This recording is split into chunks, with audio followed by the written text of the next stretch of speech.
Това е получената от мен смес. С помощта на лъжица разпределям върху загрят тиган малки кюфтенца или шницели от тиквички и кайма и изчаквам да се запекат от едната страна. Тогава обръщам, изчаквам да са готови от другата страна и чак тогава свалям от огъня. Едва когато са готови абсолютно всички мои шницели от тази смес, изтеглям готовите вече шницели и разделям на 4 порции по-равно.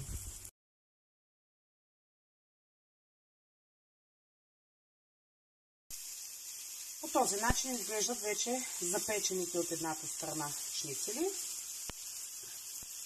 Самата смес се свива и ми направи местенце за още едно кюфтенце, което току-що сложих да се запича на сухия тиган. Не е фатално, ако вашите кюфтенца или шницели се начупят. След това използвам начупените парчета, за да уеднаквя порциите, след като разделям готовия продукт.